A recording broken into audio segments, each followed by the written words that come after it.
Hi there, everyone. Thank you for joining us this evening.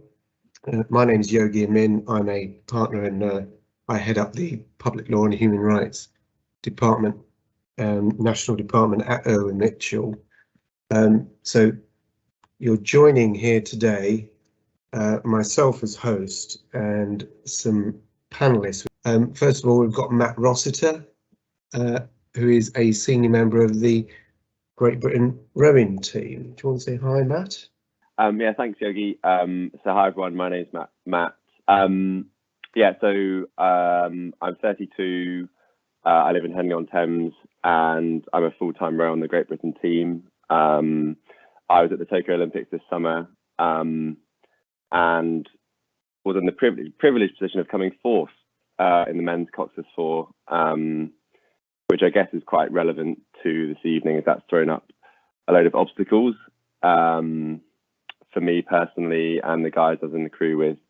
Thanks for having me. Looking forward to sharing hopefully some interesting insights from the sporting world. Thanks, Matt. I see you've gone from being two-time world champion, double Olympic European champion, and I'm sure there's quite a lot of highs and lows through that sporting process. So yeah, it'll be great to hear from you. Next is, I should introduce Fulvio Bardia. Fulvio, are you there? I am. Thank you. It's a brave attempt at my surname. I wouldn't wish it on anyone, so well done. I was interested to Matt, by the way. We're practically neighbours. I'm just up the road in Windsor. So my name's Fulvio, everyone. I'm a plastic surgeon. I started off having a 90%, I'd say, reconstructive plastic background, and I was a head and neck and breast reconstructive surgeon and limb trauma as well.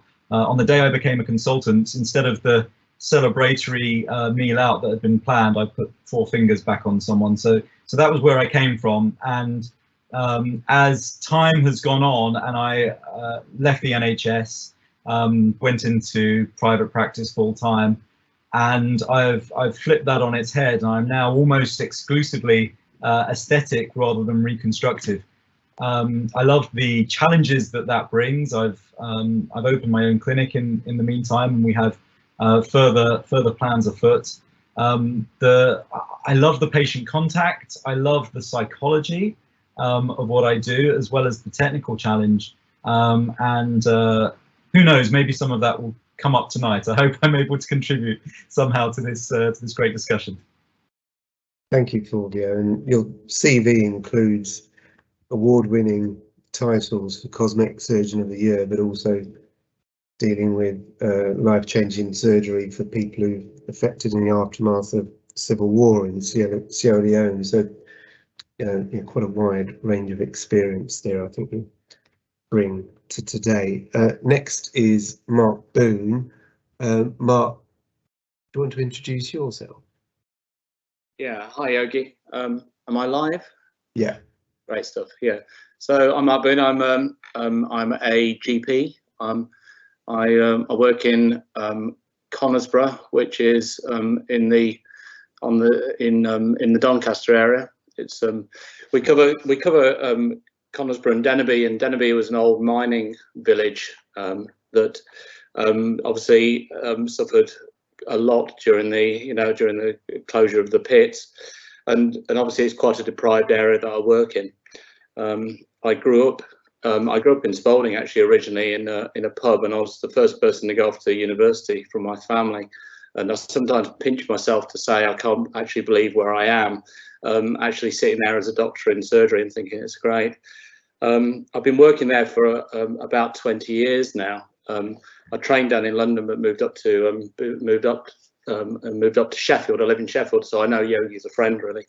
And I'm so I see a lot of people every day, and certainly had a lot of experience through the COVID outbreak. I still see a lot of patients face to face every day. Speak to a lot of people on the phone. So I see people from all walks of life really, and I've worked in very different areas. I've worked down in London, but also worked up in Sheffield, and worked now for 20 years over in Denby and Conisbrough. So I'm hoping to contribute something to tonight. I mean, you see everybody from all sorts of life, and hopefully I can contribute something to that. But thanks. Thank you, Mark. That's brilliant. And I'm particularly interested to see how the ex-mining community and the men there have had to cope when we're coming out of the pandemic. So we'll come on to Peter. So Peter Sosori. Peter, do you want to introduce yourself? Professor Peter Sosori. Yeah, hi. So thanks, Yogi. I don't know if can you hear me and see me? Yes. Yeah.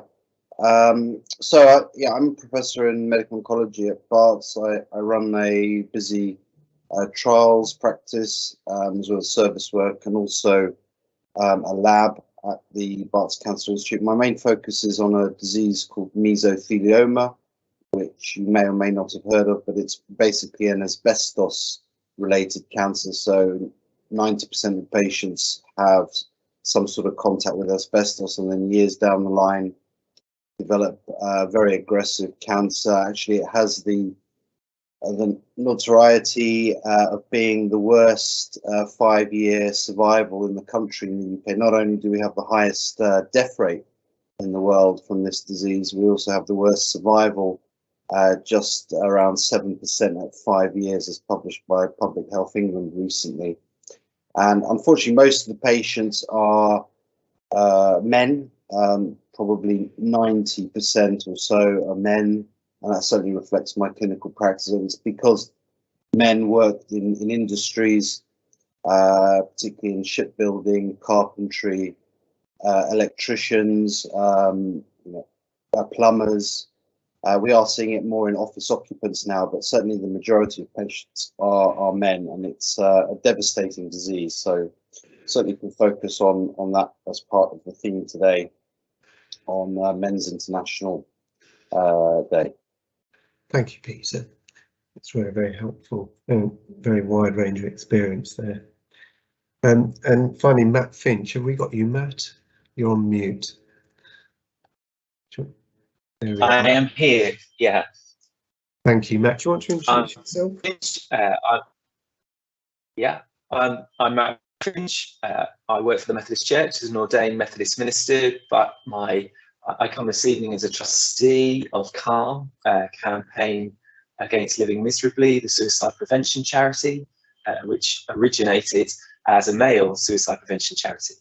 In recent times, it's shifted to incorporate all genders because of the rising suicide rate amongst every people group in the UK right now. So I come representing that charity to share some of their thinking around mental health, particularly men's mental health. I live in Cambridgeshire, not far from Cambridge, but believe it or not, there's a really bad Wi-Fi in that tech centre of the world, and there's bad internet connection, so apologies for dropping out a moment ago. You should be camping out at the Google offices in Cambridge, shouldn't you, Matt, really? But that's excellent. And I know one of the things that International Men's Day is to focus on the prevalence of men's mental health and prevention of male suicide. So that's something we'll certainly ask you to contribute on. Thank you. So those are all your panelists today. Men's Day is to celebrate positive male role models, and you'll have a few here today, and it's to raise the awareness of men's issues. So really, it's quite a wide open book we get to speak on today, and hopefully we can just try and lead through some of the topics.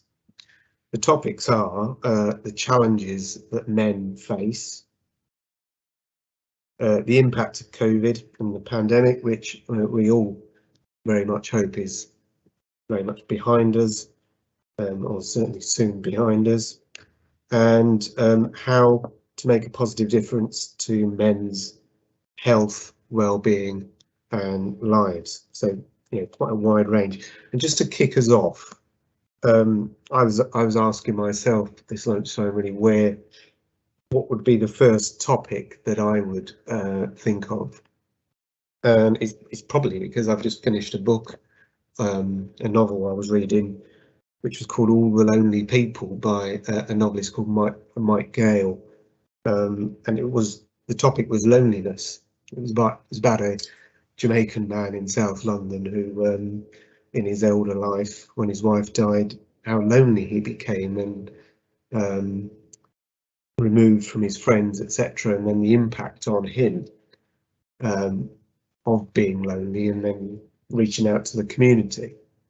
So in terms of loneliness, can I just, and it's obviously linked to COVID and us all being locked indoors, can I just maybe ask each of you what you've experienced or seen the impact of in terms of loneliness over the last couple of years, and how people are coming out of that? Matt Roster, can I turn to you first? Yeah, that's a really good first topic. And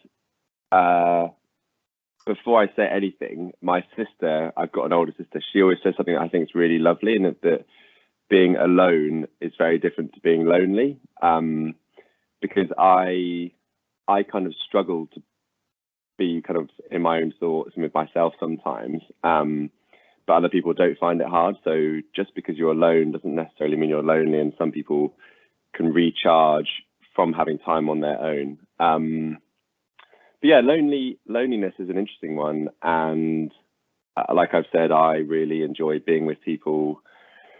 So I've been on the Great Britain rowing team for 6 years now, and there's very rarely a moment where you're kind of to yourself. So we train about 3 times a day, and we'll sit down and have food after each session. And I really enjoy those moments to be with people. And I've always lived in busy kind of shared flats during my time rowing. So I've always been at home. And I've always valued that, because you can kind of get reassurance from people on just anything, like, oh, have I cooked my eggs too long, or I feel this way about this breakup with my partner, or I'm feeling a bit flat today. And I think it's I find that very useful for that kind of reassurance. And I'm not as clued up as I'm sure you find gents are.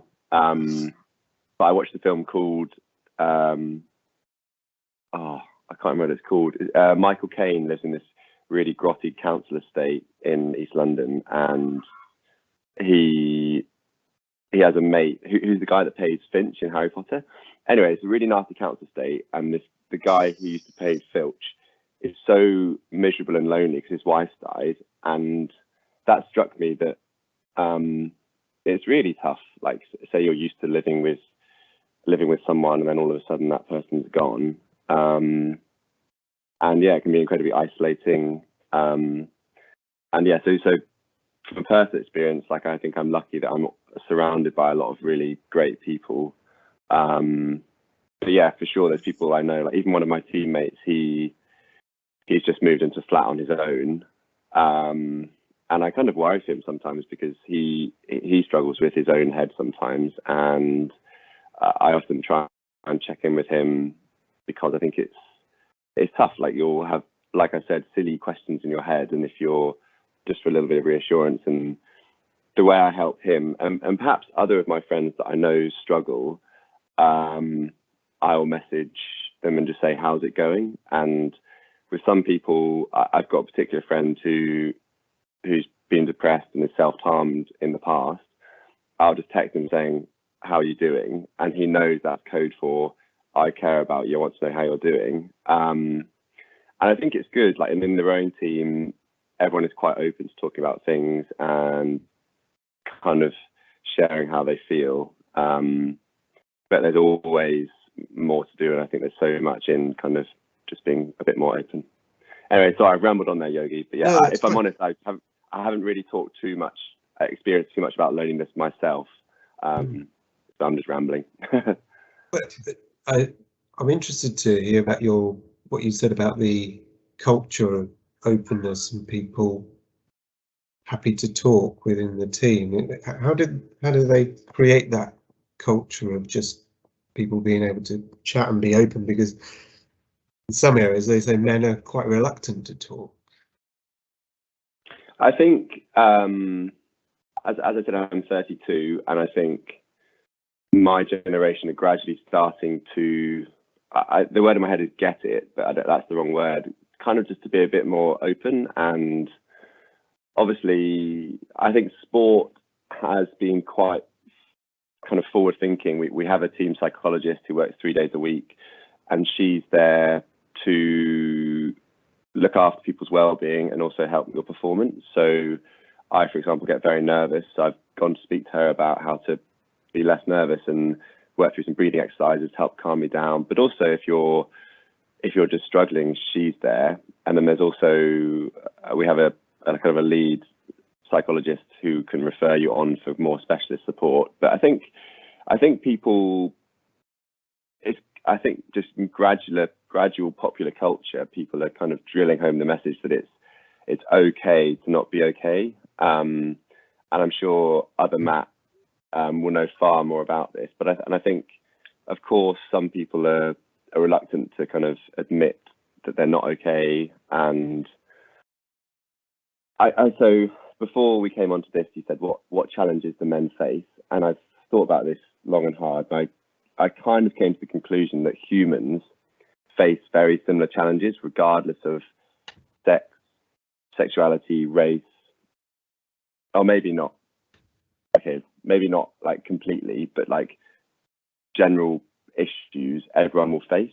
And it kind of, I think women are better at communicating their troubles, whereas us blokes will assume that that's the not the done thing to admit that you're not okay. So I'd say that lots of people have challenges, and I'd say men aren't so good at talking about it. And so my girlfriend's also on the rowing team, and I spoke to her today, and she said the girls are really good at, they'll walk into the change room in the morning, and some of the girls will kind of just air their problems. It's absolutely fine to have a cry.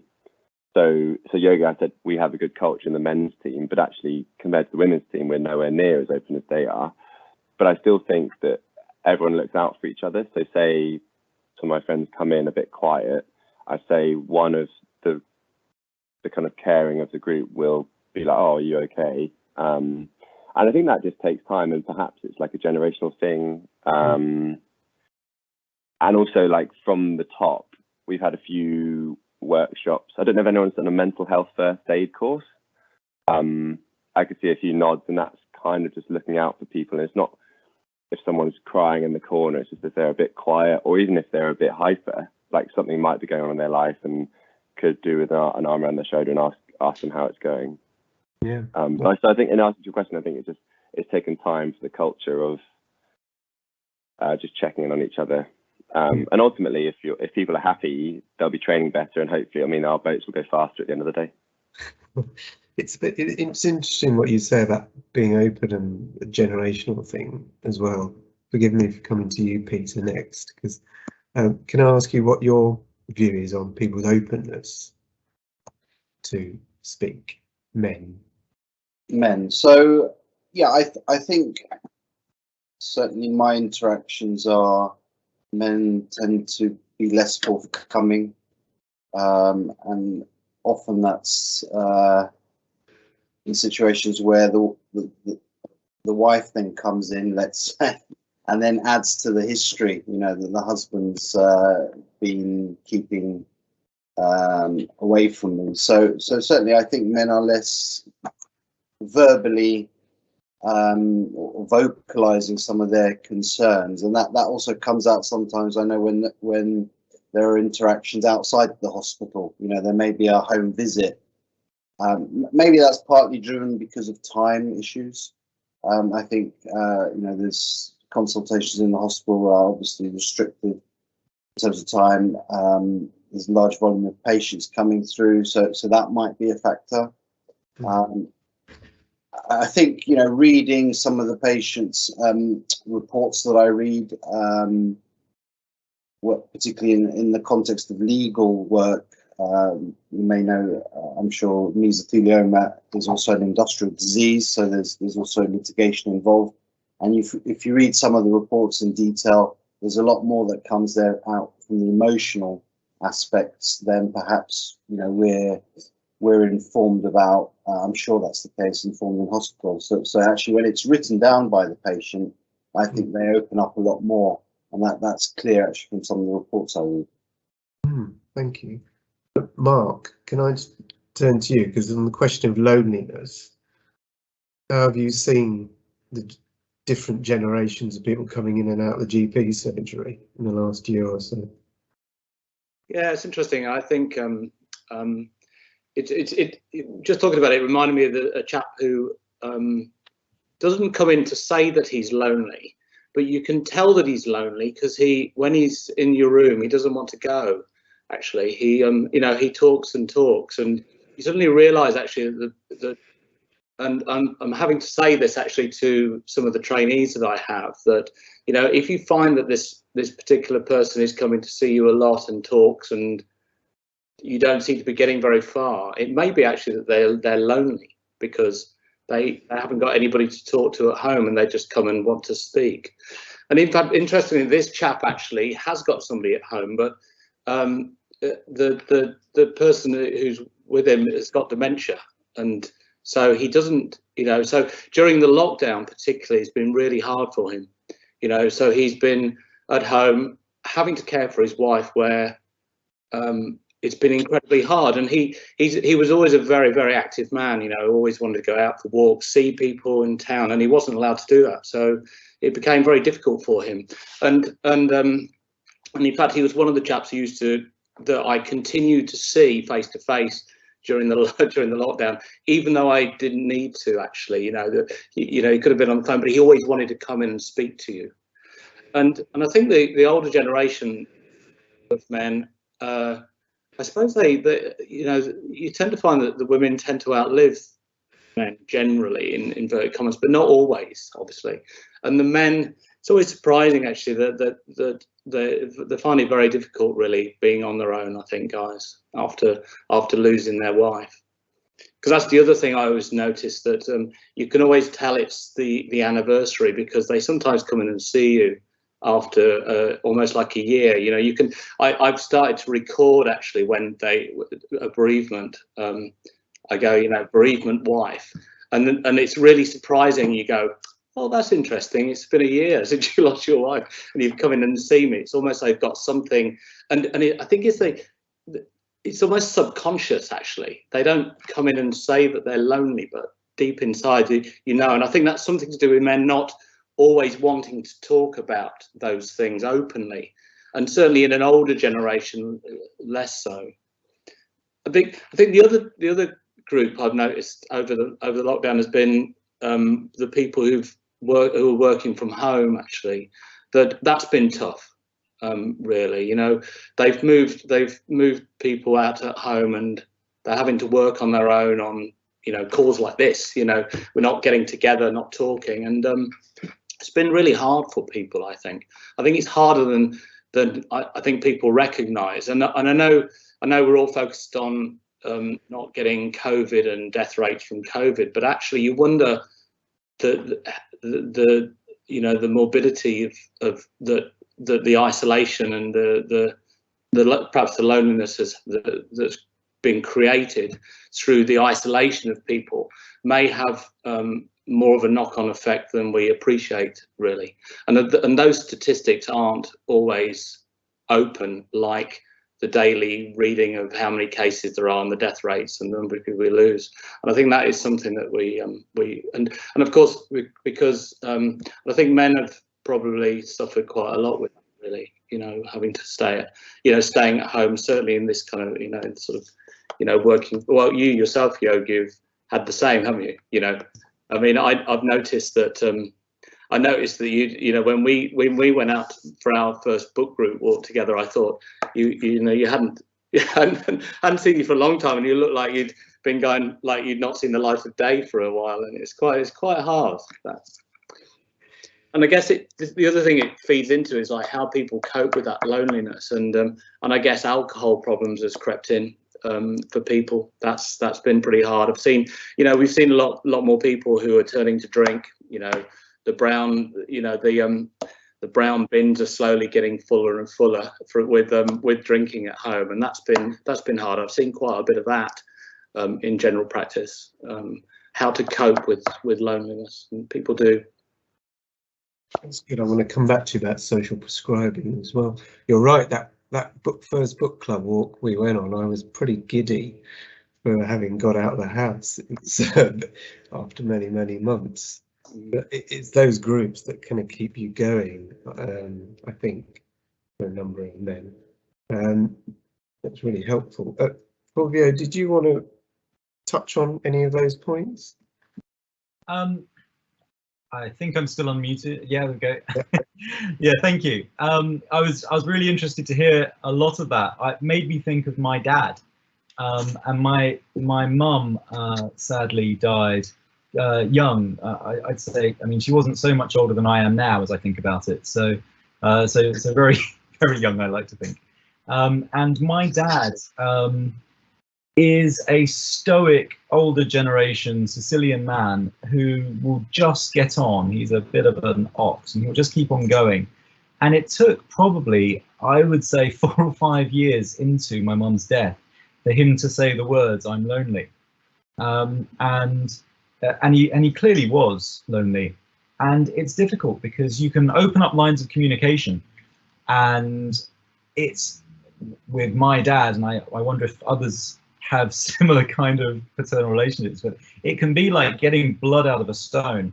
What have you done? I watched the snooker.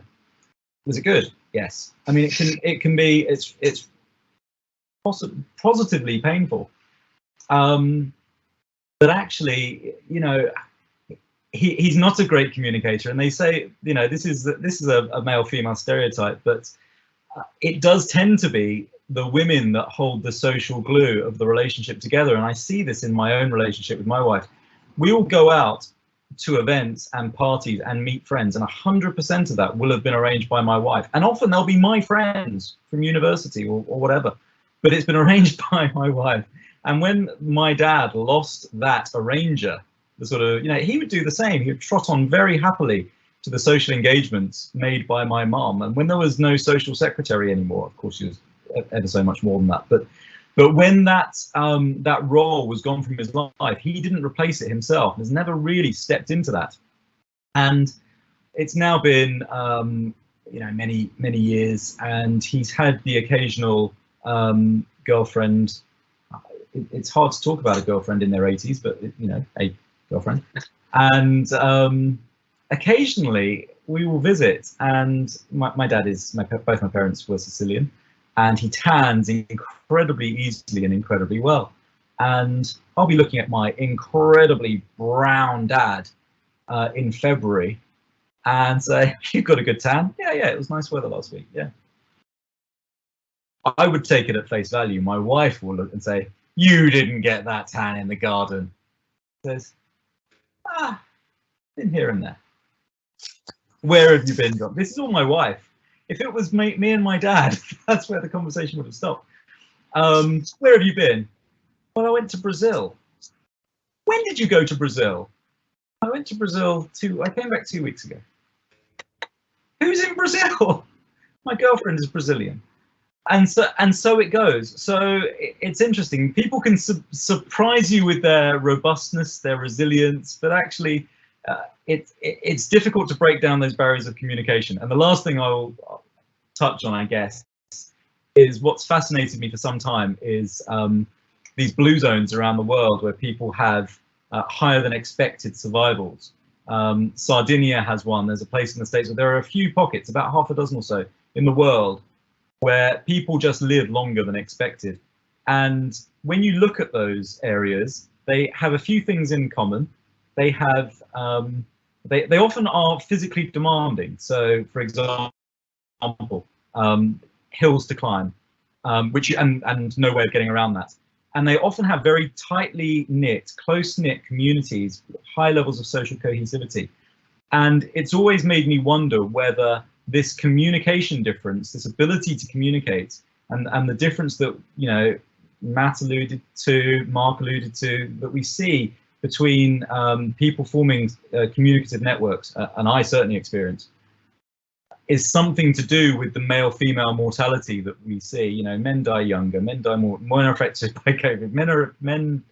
Men's mortality is greatly inferior to women's, and part of that may be industrial risk-taking behaviours. But I do wonder if there are these social networks that we will understand better as time goes on.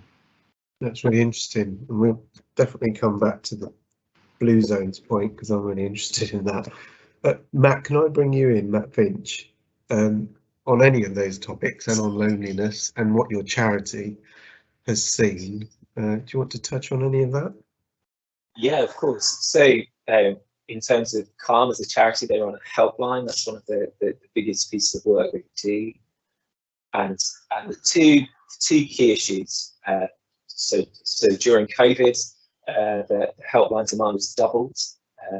We're grateful for the support from businesses and individuals. That's meant we can increase the chairs for those helplines so that we've been able to increase capacity for that. But the area that's particularly growing is 16 to 24-year-olds, both between men and women.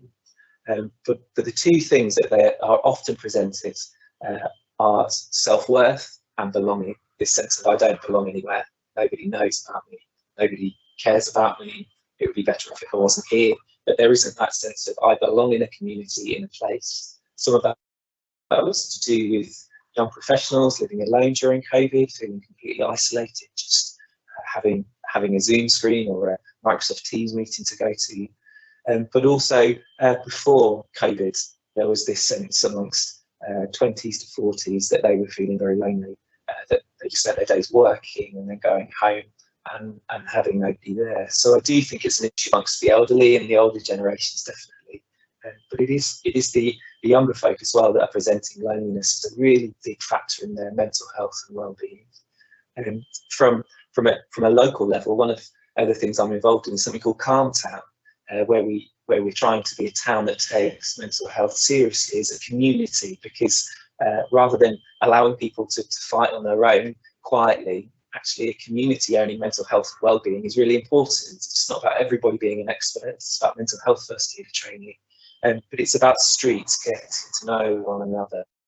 And one of the really funny things that we found, the thing that hit the BBC News, that hit the Guardian newspaper, was something called Meet the Street. And all it was encouraging every street in the town on a given weekend to put the kettle on and invite their neighbour in and get to know them. And that was like, what an incredible community initiative. Actually, it's not. It's just getting to know those people who are around you. And what was fascinating was that the streets that did that just before lockdown, they were like, we managed to get through because we knew the name of the person that was walking past our window.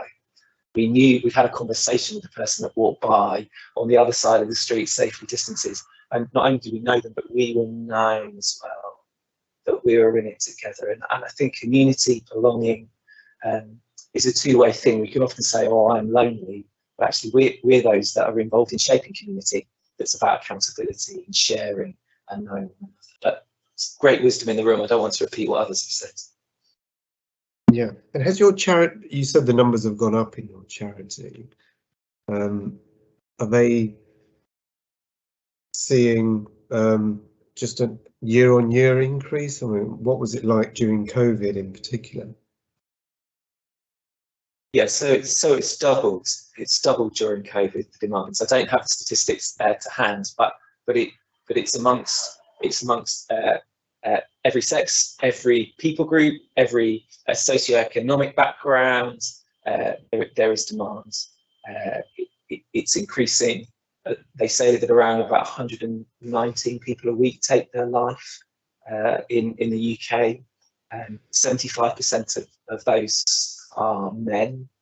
We're not sure whether that's an accurate statistic because it was during lockdown and COVID that the Office of National Statistics came up with those figures, and we're yet to see that. But it's on the increase, and there's a worrying increase amongst 45 plus men who are beginning to there's a worry that that's because of job insecurity, economic factors, but there's a real steep increase amongst that group at the moment as well, amongst people who are calling and asking for help.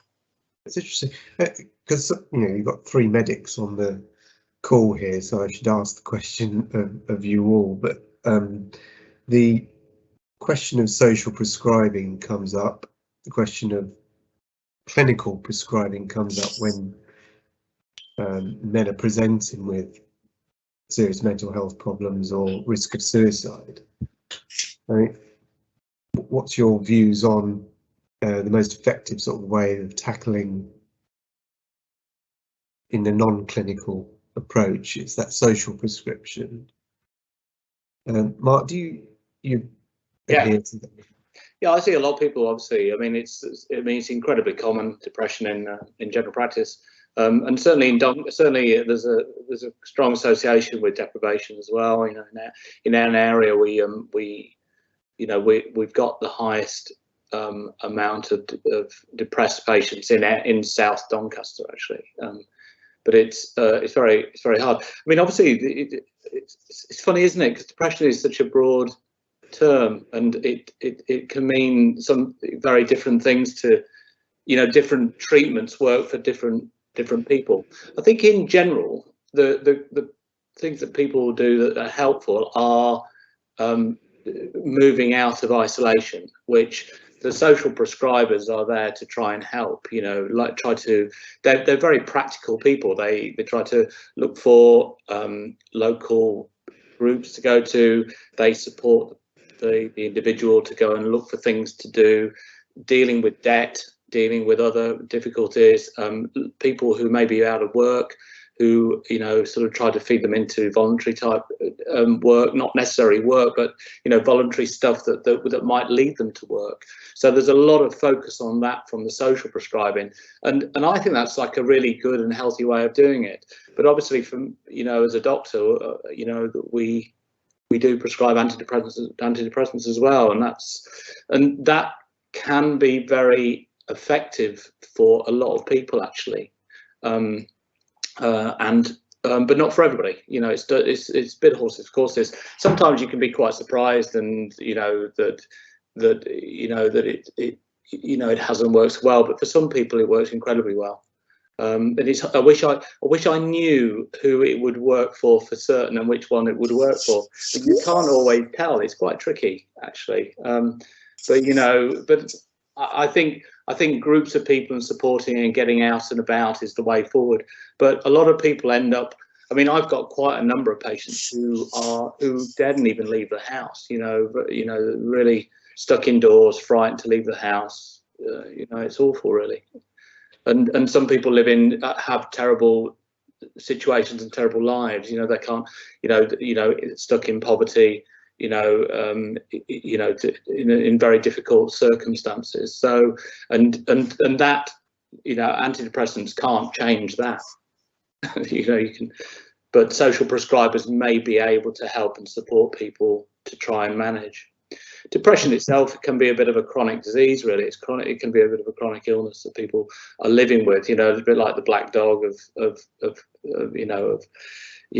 Churchill's description, where you can have the black dog and you can take it for a walk, and sometimes you can put it in a corner. It could be nice and quiet, but sometimes it's a big monster that's sitting, standing on top of you. So it's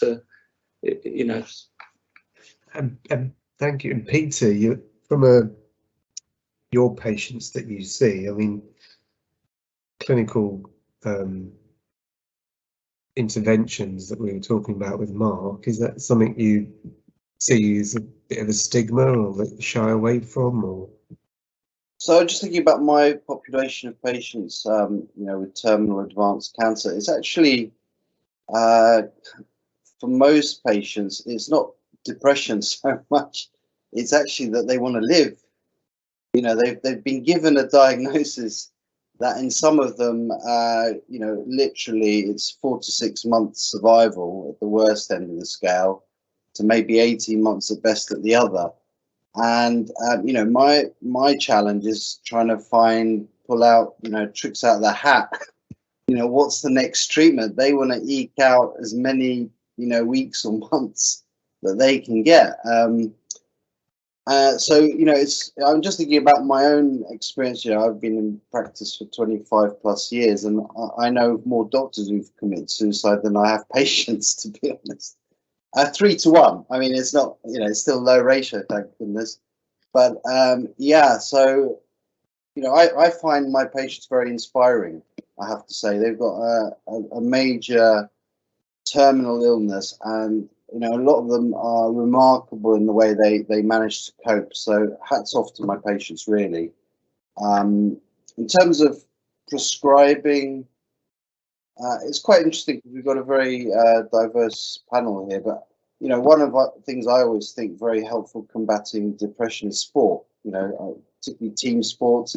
I mean, it's difficult in my patients who are limited with breathlessness, which is one of the main symptoms with mesothelioma. They get exertional breathlessness. But certainly I recently had a patient who was very keen on, despite the fact that she was needing oxygen at home, this was a lady though, going to her Pilates. That was what she was missing, and managed to get to that. So I always try and encourage my patients, if they have activities that they can do. I think sports is a great one, but it's difficult in my particular population with breathlessness, and energy is an issue. And Matt Roster, can I just turn to you on the question of stigma as well, and turning to doctors, turning to medication? Are you aware of, in the sort of sporting field, what those stigmas and views are? Have you ever come across them? Yeah, that's an interesting question. So our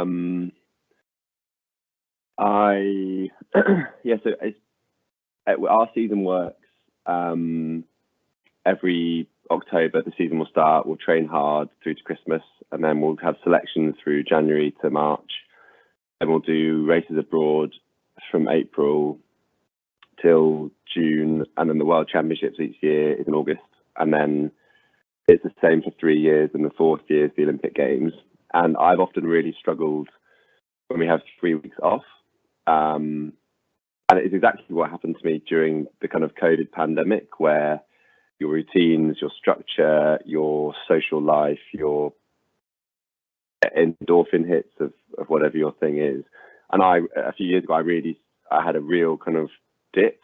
And as a consequence, I went to our team doctor and said, I'm not feeling great, and had a load of talking therapy, which was great. But I was prescribed antidepressants, and I'm still taking those.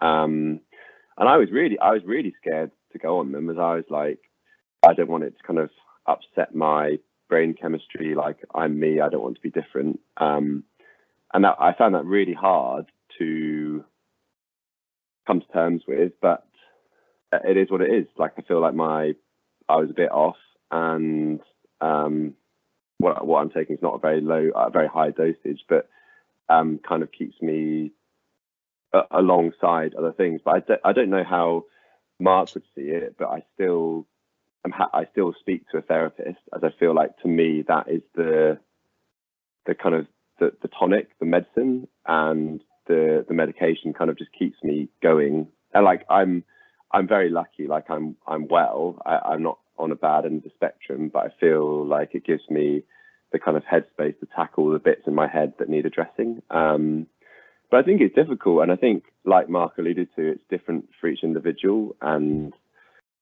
there's definitely some rowers who are reluctant to go onto medication, but then there's others who wouldn't even put their hand up for anything. So I think for some people, talking is the answer. For some people, they don't want to talk and would like to take medication. But I think, I guess it's tough. And in Petersfield, it's this cancer treatment hopefully will give you more years in your life. But with mental health and depression or other more serious mental health problems, like it's not like this is the blood test saying you have this problem, this will work. And yeah, it's difficult. So I'd say, yeah, absolutely, there is a reluctance to take medication, but I think it kind of depends on your support network who've had good or bad experiences with medication to guide people on things being okay.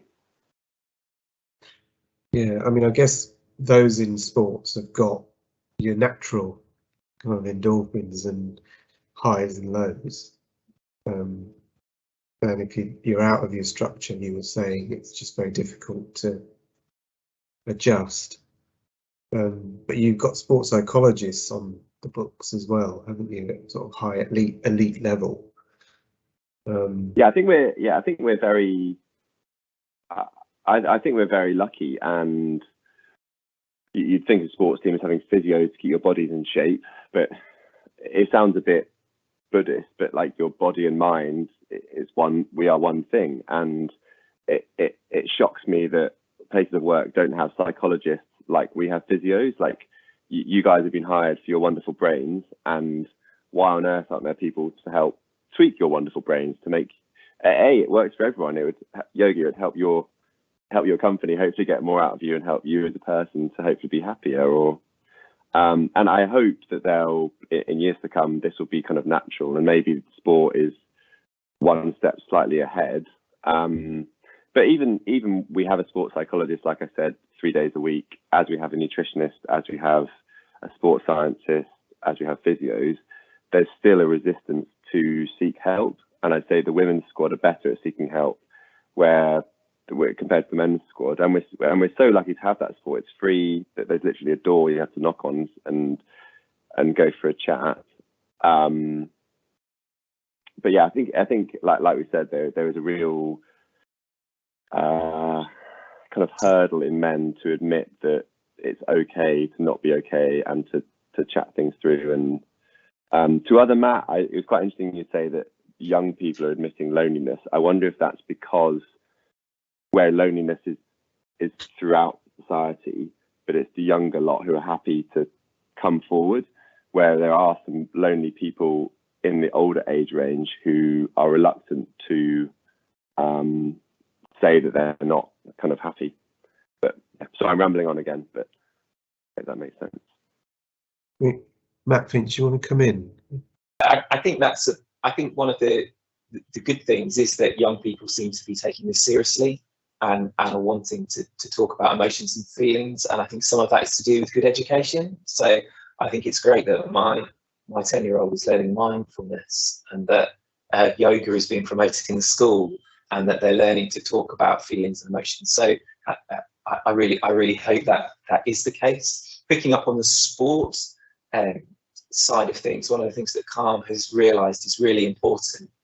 It's not to siphon people off who are struggling, but to say how can clubs, be it a sports club, an arts club, reading club, be a place where people are comfortable speaking about mental health. And so they have something called Calm clubs, and a big part of that is working with local FAs to come alongside five-a-side football teams to say how can we support you to be a community that plays hard, hurts each other in the tackle, but in the pub afterwards you're really happy to talk about your day and how emotions are. For young people that are playing sports, as part of the warm-up, how do you not only warm up your muscles but ask your friend about the day that they've had and how are they doing? That it's just a natural thing, that we don't somehow have specialised mental health, well-being, but it's just part and parcel of being a human being, that you ask somebody how they are, that you don't allow things to escalate, but you're just happy to ask someone about their day and really listen to what their answer is. And I think sports, common interest is a really easy win on those things, just to have it as a part of what's happening. Part of the vision for Calm Town is to have a mental health first aider trained in every voluntary group, so that there's someone that is just comfortable in that. It's not that you're constantly being asking people, how are you mentally well? It's just that you know that in every group there will be somebody there that can listen and is comfortable to be there. It's just about culture change. Well, one other question I had about that age group as well was the younger age group, was whether we're seeing a rise in consciousness about their bodies and young men being conscious about their bodies. Because I've certainly been told recently that with the rise in everyone being on their phones and social media, etc., and then being conscious about what they look like. I don't know, Fulvia, have you come across that or any particular men? Yeah, I don't know if I'm muted yet. I've clicked unmute. I'm muting. You're good. Yeah. Yes, I've certainly noticed that, but it's not just young men. It's men of all ages. I've been surprised in a way. Most of my practice is women, and I'd say probably 90% of my practice is women. A few years ago, that would have been 99%. So you know, men are becoming much more body conscious, much more body aware, and it's not just in terms of seeking surgeries or seeking treatments, non-surgical treatments. We're seeing, you know, cosmetics made for men. We're seeing makeup for men, mascara and the like. So men are becoming more body conscious, certainly. What has surprised me is that this has really extended into ages and demographics that I didn't expect. So I've been treating a lady, she's been a patient of mine for some time. She had massive weight loss, and massive weight loss patients often go through a cycle of having tummy, thighs, arms, facelift, breasts. And he's been there being very supportive all the way through. And it transpires quite recently that he's been taking it all in and has been fascinated. And all the polite, you know, what does that machine do? What's it? And that's it. She's come to the end of her treatment, and he then piped up with, you know what, I've been interested in such and such, and you know, what would this do for me? And it was very much a lot, you know, I was discharging her after many years, and quite a long follow-up after her very last operation. And it was the very last opportunity to finally say what had been on his mind for a while. So it's interesting that, well, the communication difficulty that men find is a real obstacle, but despite that, they're overcoming it. And this chap is not what you would expect. I think you may expect a sort of young, vain, narcissistic kind of type. He is a very down-to-earth guy. He is a very normal person. He's an older chap, but he wants to present himself in the best way he can. And I think that social media has really shone a mirror on all of us. We are all doing this. We're all on Zooms. We're all communicating on phones. We're often spending time looking back at ourselves in these channels. And then social media, whenever you share something, there is a system that has your peers and your friends and your less close friends ranking your images, and you almost couldn't design a better system for creating insecurity in one's appearance than that. So the fact that it's affecting both genders is not surprising. I do think it's going to become more of a prominent feature. I've got a 10 and a 12-year-old child, and I'm seeing, you know, they have very limited screen time and social media exposure at all. And I'm already seeing influences kind of creeping into their lives. The conversations they had, I don't think I knew what a hairstyle was when I was 10. My gosh, the amount of attention it gets in our bathrooms in the morning is unreal. So I think it's going to become more of a thing. I wouldn't be surprised if I'm looking at, you know, maybe 60-40 in my patient population in a few years' time. What kind of things are young men in the 16 to 30 or 16 to 35? What kind of procedures, what attention do they want to give their bodies, and how does it affect their mental health? Well, I won't say from 16, because we won't really do anything aesthetic in a child. The exception, and the historic exception, has been prominent ear correction. And I've done that in as young as 9. I would say in the young male population, prominent ear correction is probably right up there with the commonest thing I do. But actually, it's the softer stuff. It's things like skincare. It's you know, wearing SPF, which most of us in my generation have only discovered when we start to you know, start to look in the mirror and realize we're now a bit crusty and we've missed a few decades of wearing SPF. But younger guys are finding moisturizer and SPF, finding retinol, finding the higher thing, then leading their way onto energy devices. So not necessarily injectables. Energy devices will be things that stimulate your skin to rejuvenate itself. And we brought those kind of things into my clinic, and oh my gosh, they haven't touched the ground. A little bit the more traditional injectables, so Botox, filler. There's been more attention to, because filler has been all about, back in the day, giving women big cheeks and big lips, and it's actually far more nuanced now. It's giving a more structured jawline, it's filling a temple, it's, you know, there's masculinizing fillers in very discreet, subtle ways. So that kind of thing. When it comes to surgery, mostly liposuction for men. It's more liposuction than anything else, and it's particularly, and actually interestingly, it's particularly, I'm finding guys who are very fit, very athletic, very you know, athletically accomplished, who will then find a sort of stubborn area of fat that exercise just won't address. And they're great for surgical treatments like liposuction, and great for non-surgical interventions, sometimes like fat freezing. And actually people who are generally overweight are exceptionally poor candidates for those things. And finally, going into the massive weight loss group is male and female, but the only time I really do an abdominoplasty on a man actually is post-massive weight loss. And in those cases, it's a much larger abdominoplasty than I would do on a woman. For anatomic reasons, I'm much more likely to wrap around the body, to go circumferentially almost, or literally, in a man than a woman. If your scar is short on a woman, on a person, you will emphasize the waist. Women are in two minds, depending on who you talk to, about whether they want their waist emphasized or not. Men never want hips. So to have a downwards vector, you often need a longer scar. And finally, there's the other end, and the male facelift. And sometimes you'll hear this explicitly: I don't want to be passed over for promotion. I need to look younger. Started dyeing hair. I've got a scraggy neck. I need my, you know, I need my jawline to be tightened.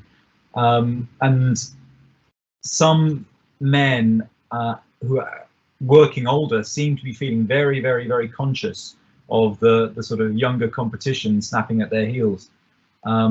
That's not a common presentation for me, I have to say, and it would be a red flag as well.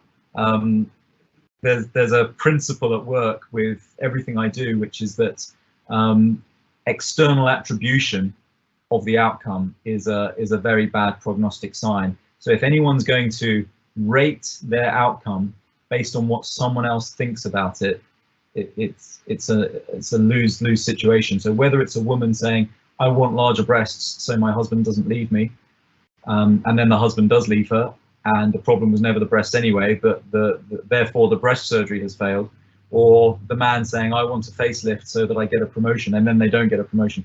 So whatever that may be. But yeah, that's probably the breadth of it in men. Well, my eyebrows have been lifted a lot. It's been very interesting.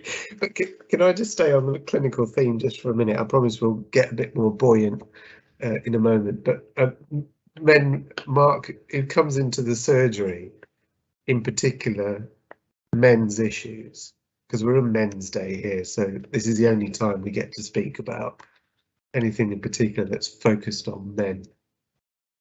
So the one thing that so I had a little bit of a chat to various people in the surgery, and the one thing that I wanted to try and promote is the guys that come in that want to talk about erectile dysfunction.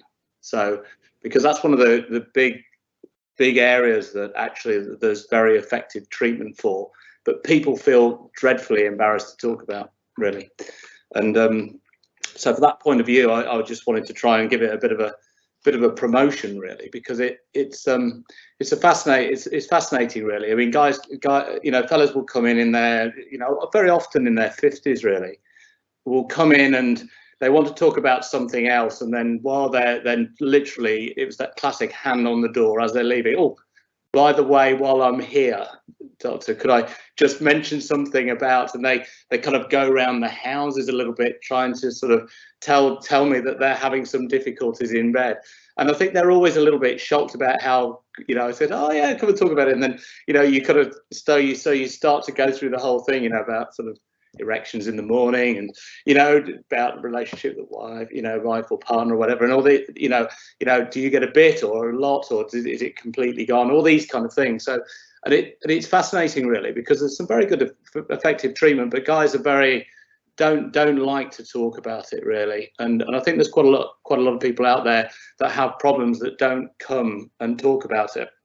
And just to show how sort of embarrassed they are, actually, you often find that when I'm sending a prescription out to the chemist, they ask for it not to go to the local chemist, because they know the people in the chemist, because it's a village. So, you know, so you're sending it to the centre of Doncaster, and so while they're driving to the centre of Doncaster, I can imagine all these guys from the centre of Doncaster are driving to the village to pick up their prescription from the other way around, and it's like it's a fascinating insight into what's going on really.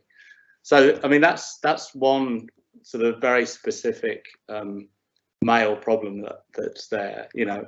I mean, you know, there are others. I mean, there's prostate. Obviously, people worry about prostate cancer is the other thing that people do, but erectile dysfunction I'd like to talk about a little bit. And it obviously leads to mental health deterioration and just bottling. This is an area that will just bottle up. Yeah, they do actually. You know, they come and talk about it in a roundabout way, but I think they, you know, I suppose they see that it's their maleness is suddenly lost, and it has all sorts of implications. That they sort of this sense, and you know, impotence is a term that is quite derogatory really for people. You know, it's all wrapped up with feeling sort of shameful really, that they're unable to perform, or, you know, what have you. You know, it's like it's a sort of part of manhood that suddenly is that they've inverted commas lost, and that must have, well, it does have great implications for people's mental health. But it's incredible actually how effective the medication can be for people, not for everybody, but for many people. The biggest difficulty I have actually in dealing with this, because I find it very easy to talk about it, but the one thing I feel most embarrassed to ask them as a man is how many tablets would you like? Because it becomes like it's almost prying into how sexually active are you, and people don't like to talk about it. We're British. We are. Yeah, really fascinating, really. When it comes to, I said I'd lift us back up again into men and living and positive ways of making a difference to health. You've all mentioned ways of doing that. Matt, can I just turn to you very briefly about what was mentioned earlier about the blue zone? Because Matt F, was it Matt F talked about the blue zone? But we're talking about being in places where you can live for a long time, and how you live impacted on that. I mean, you know from the sport, and you also know from food, I suppose, and nutrition. How important is that? I'd say, I can't say I know anything about blue zones, and hopefully Henley near Reading is one. But yeah, I think it's very easy to, even when I've had a hard day's training, I'll pop to the shop and I'll I'm told to eat kind of veggies, meat, and carbohydrates, and you don't eat a load of sweeties and chocky, but it makes you feel like crap ultimately. And yeah, I think I think I'm very lucky. I'm essentially paid to pursue my dreams and do my hobby.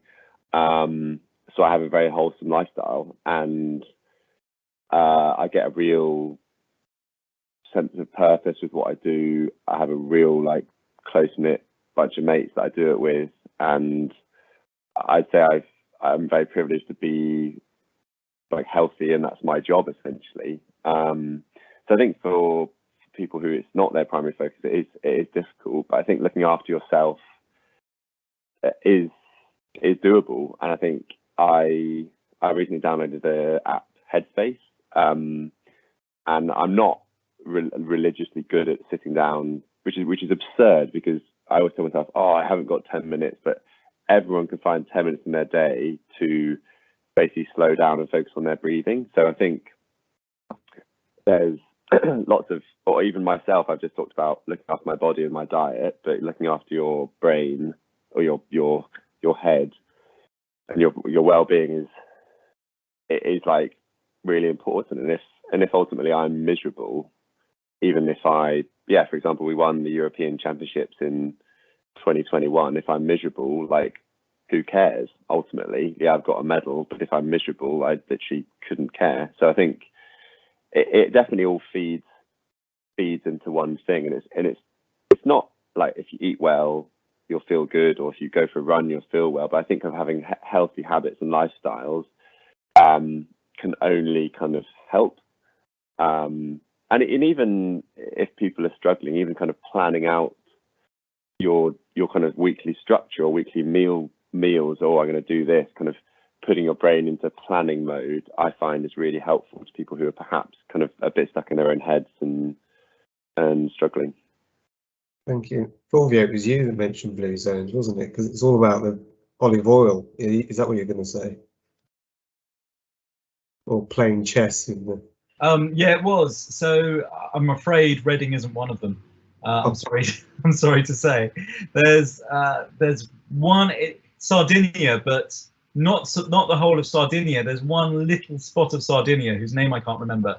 I think Osaka in Japan. There's a place in the States. There's a religious community. I think there's half a dozen or so, and they're very, very disparate geographically and culturally. I need to look it up now because I don't know enough to be talking about this. But except to say that there were some really unusual features. So this place in Sardinia is unusual in that it's extremely hilly and you can't get a car down it. So if you want to go anywhere, you've got to climb a hill every day, and it doesn't matter if you're 20 or you're 90. Blue zones are defined as having a disproportionate number of centenarians and above. So you'll get people living into their hundreds not infrequently. The other thing that's very remarkable about them is a very, very strong sense of cultural cohesivity, social network.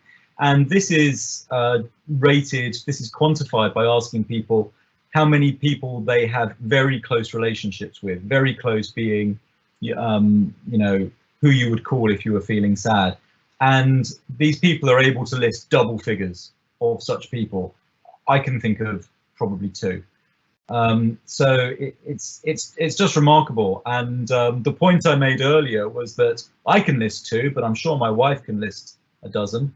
And I'm not sure that that's an atypical kind of distribution.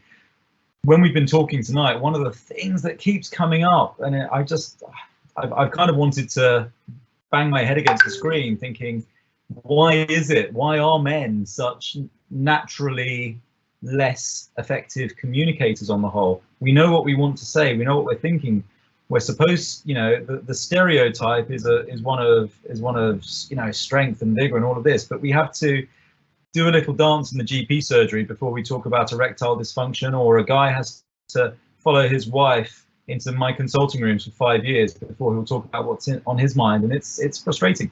And these probably have quite substantial health implications. And that blue zone involves community, you were saying. Yeah, and I don't know.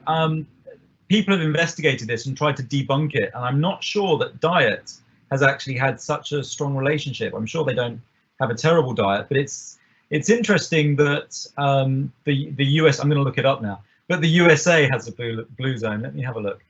And the USA is not renowned for having any kind of anything in its diet that lends to a particularly healthy lifestyle. It's got a lot of processed food. It's a very Western diet.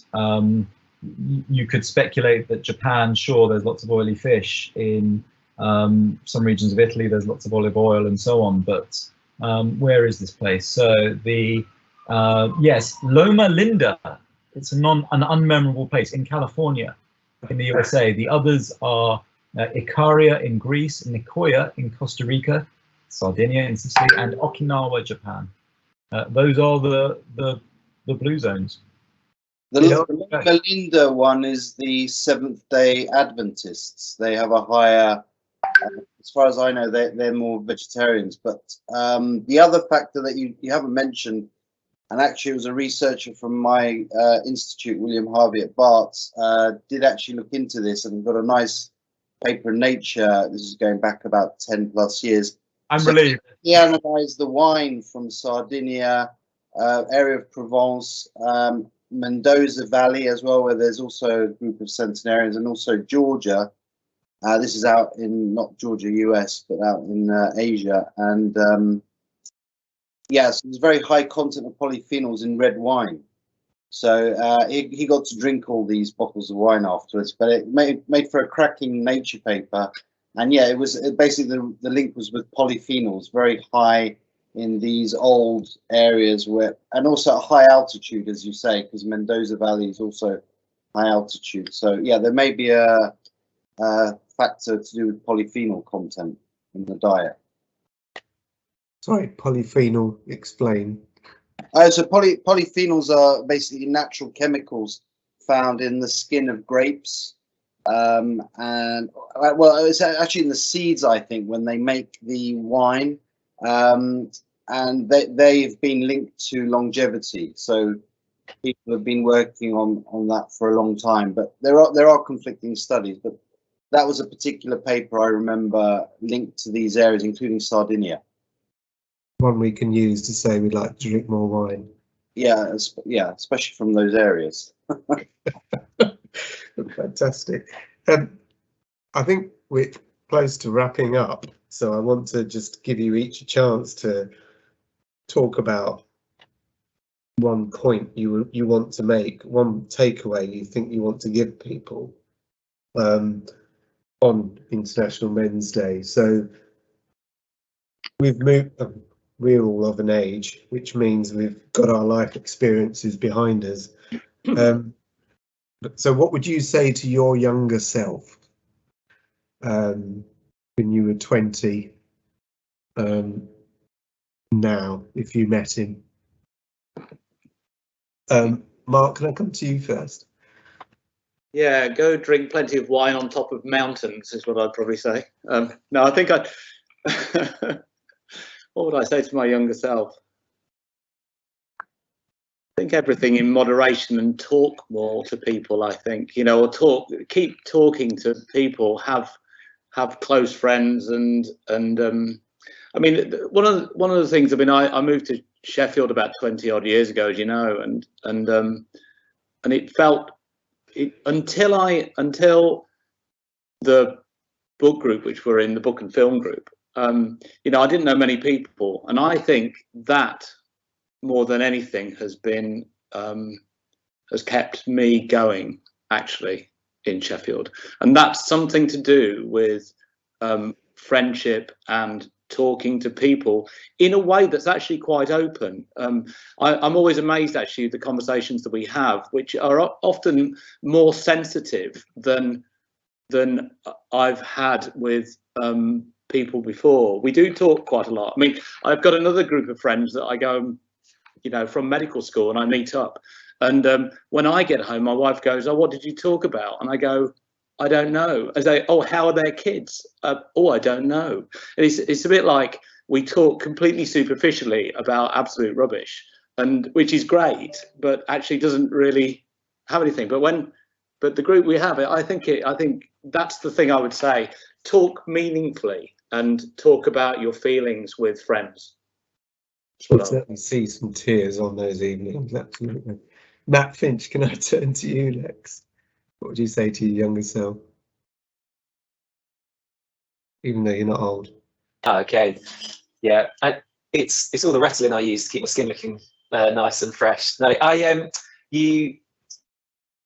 would echo the connection, like find deeper connection. I think that I spent as a Methodist minister in a local church, I spent so many hours thinking I was connecting to people because I was looking after them. I was there when their kids were born, when their loved one died, when I was marrying them, when I was involved in whatever in the town.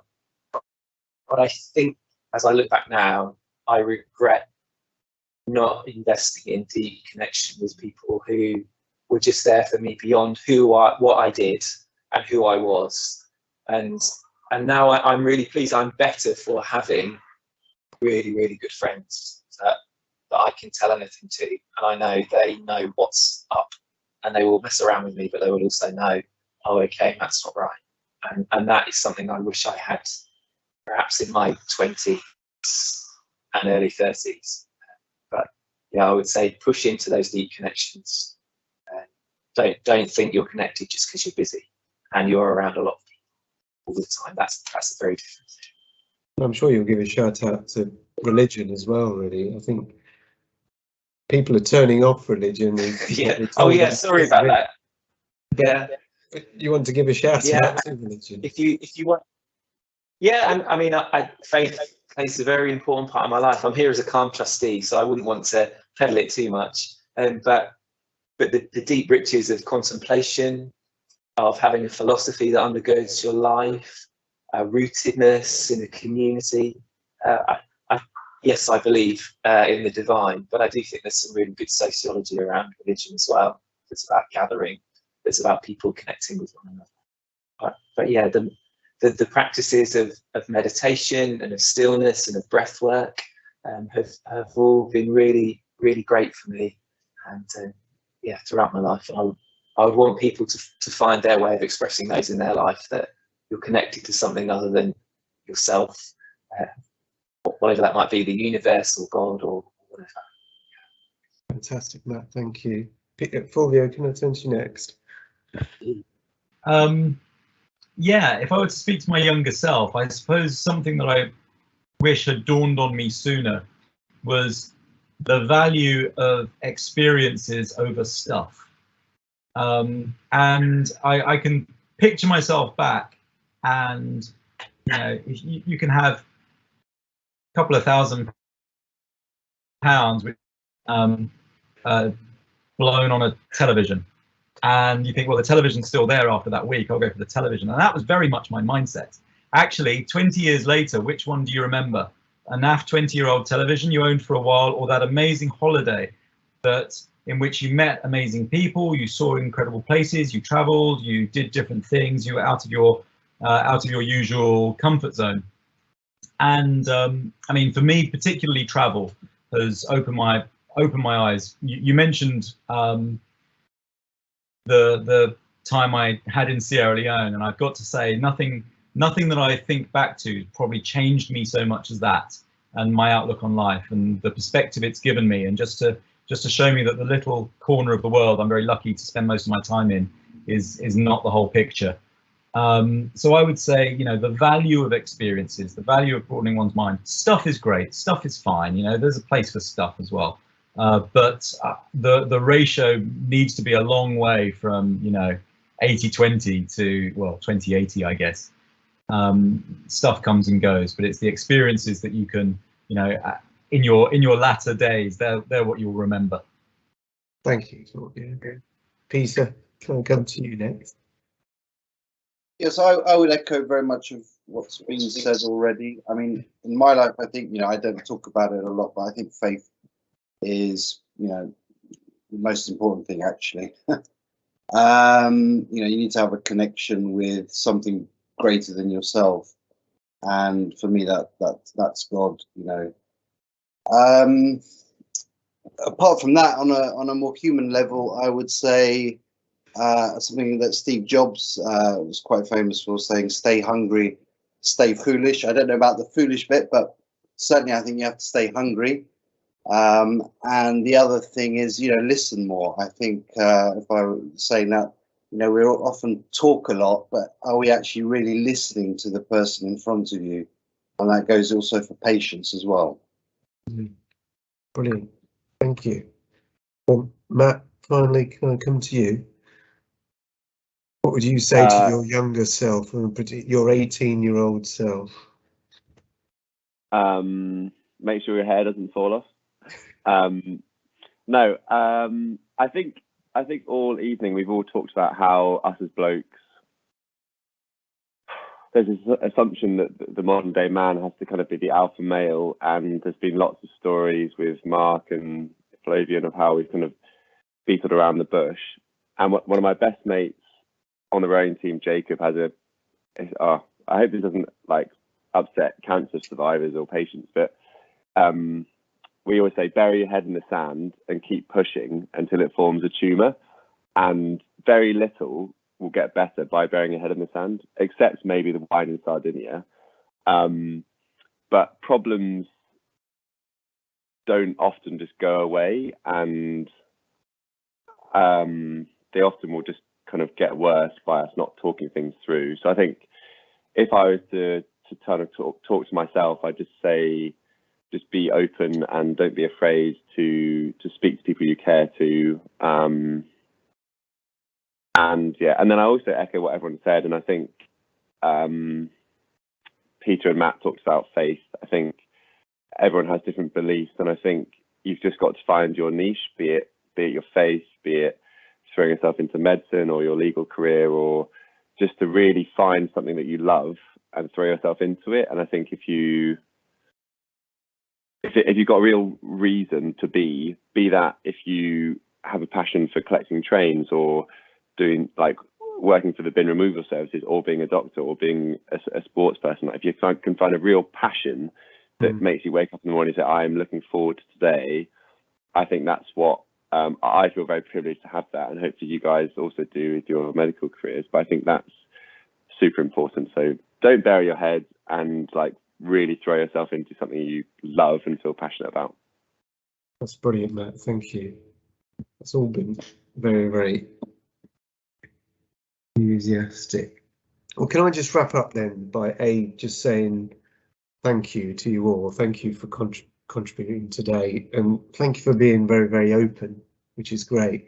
And I think we've kept to the theme without being too downbeat or depressing about some of the challenges that men face. That's what I've really valued, and you've all come up with good bits of advice, and I think we've all made each other think a bit, which is what we're supposed to do on Men's Day. So thank you very much.